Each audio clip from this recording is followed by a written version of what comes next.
Hi hello welcome back to Ranju Rachu YouTube channel. ನಾನು ಇವತ್ತು ಮಾಡ್ತಿರೋ ಚಪಾತಿ ಎಗ್ ರೋಲ್. ಅದಕ್ಕೆ ಬೇಕಾಗಿರೋ ಇಂಗ್ರೀಡಿಯೆಂಟ್ಸ್ ಬಂದು 4 ಚಪಾತಿ ಆಲ್ರೆಡಿ ಮಾಡಿ ಇಟ್ಕೊಂಡಿದ್ದೀನಿ. ನಂತರ ಅದಕ್ಕೆ ಕ್ಯಾಪ್ಸಿಕಮ್ಮು ಆನಿಯನ್ನ ಕಟ್ ಮಾಡಿ ಉಪ್ಪಾಕಿ ಮಿಕ್ಸ್ ಮಾಡಿ ಇಟ್ಕೊಂಡಿದ್ದೀನಿ. 4 ಮೊಟ್ಟೆ ಹೊಡೆದು ಅದಕ್ಕೂ ಉಪ್ಪಾಕಿ ಮಿಕ್ಸ್ ಮಾಡಿ ಇಟ್ಕೊಂಡಿದ್ದೀನಿ. ಸ್ವಲ್ಪ green chutney, tomato sauce, oil.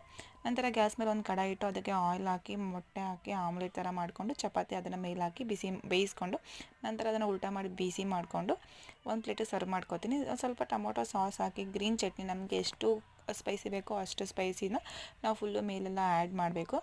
Add ಮಾಡಿ ಅದರ ನಂತರ ನಾವು ಏನು ಕಟ್ ಮಾಡಿಟ್ಕೊಳ್ತೀವೋ ಕ್ಯಾಪ್ಸಿಕಮ್ಮು ಆನಿಯನ್ನ ಅದಕ್ಕೆ ಹಾಕಿ ರೋಲ್ ಮಾಡಿಕೊಂಡು ಅದನ್ನು ಸ್ವಲ್ಪ ಕಟ್ ಮಾಡಿ ಮತ್ತು ತವ ಮೇಲಿಟ್ಟು ಬಿಸಿ ತವ ಮೇಲಿಟ್ಟು ಅದಕ್ಕೆ ಸ್ವಲ್ಪ ಎಣ್ಣೆ ಹಾಕಿ ಬಿಸಿ ಮಾಡ್ಕೋಬೇಕು.